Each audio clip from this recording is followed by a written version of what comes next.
بسم اللہ الرحمن الرحیم۔ ملفوظات حضرت اشرف علی تھانوی رحمۃ اللہ کے ماں سے محمد کے سماعت فرمایا۔ عبادت صرف نفلیں ہی پڑھنے کا نام نہیں ہے، نماز روزے کا نام نہیں ہے۔ دوستوں کی دل جوئی اور ان کے ساتھ باتیں کرنا بھی عبادت ہے، جب اس کی ضرورت ہو۔ یہ نہیں کہا خپے مارنے روزانہ پہنچ گیا جی۔ مولانا کہہ رہے تھے، کوئی صاحب کہہ رہے تھے کہ دوستوں سے باتیں کرنا جو ہے عبادت ہے، وہاں سارا دن بیٹھ کے گپے مار رہا ہے۔ بھائی جب ضرورت ہے اس کی بات کر رہا ہوں میں، کیونکہ ہر بات سمجھانی پڑتی ہے۔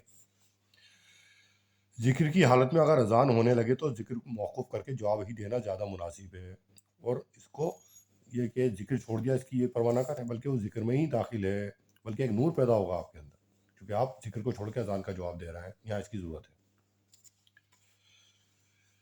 ارشاد: ذکر میں لطف و لذت کا حاصل ہونا ایک نعمت ہے، اور نہ ہونا دوسری نعمت ہے، جس کا نام مجاہدہ ہے۔ یہ اول سے انفع ہے، یعنی اس کا نام بھی مجاہدہ ہے، کہ اس کو اگر نعمت حاصل ہو گئی تو بہت اچھی بات ہے، نہیں ہوئی یہ بھی ایک مجاہدہ ہے۔ قوی کے عمل کثیر میں جو اثر ہے، یعنی جو مضبوط ہے، قوی ہے، تگڑا ہے، با ہمت ہے اور طاقتور ہے۔ قوی کے عمل کثیر میں جو اثر ہے، ضعیف کے عمل قلیل میں ہی وہی اثر ہے۔ جو کمزور ہے نا، جو کمزور ہے، لاغر ہے، دماغ بھی کمزور ہے، اس کے بھی وہی عمل میں وہی مقصود حاصل ہو جائے گا، اس میں وہی جو ہے اثر ہے۔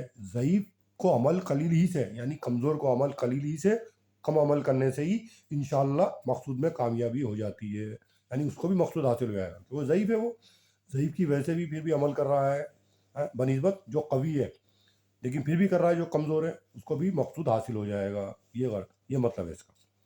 فرمایا ضرورت اس کی ہے کہ ہر شخص اپنی فکر میں لگے اور اپنے اعمال کی اصلاح کرے۔ آج کل یہ مرض عام ہو گیا ہے، عوام میں بھی، خواص میں بھی، یعنی عوام میں بھی، علماء کرام میں بھی، کہ دوسروں کی تو اصلاح کی فکر ہے، اپنی خبر نہیں۔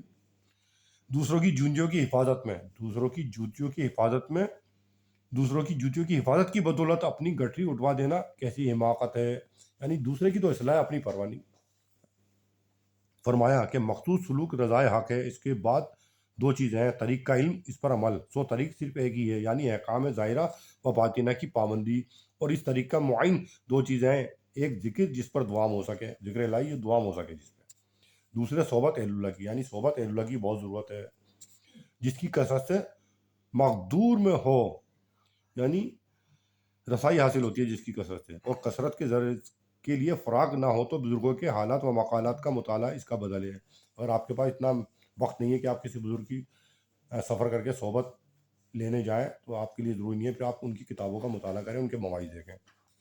اور دو چیزیں طریق یا مقصود کے معنی ہیں: معاصی اور فضول میں مشغولی، یعنی گناہوں سے بچنا اور فضول میں مشغولی۔ ایک امر ان سب کے نافع ہونے کی شرط یہ ہے، یعنی اطلاع آلات کا التزام، اپنی اطلاع کرتا رہے۔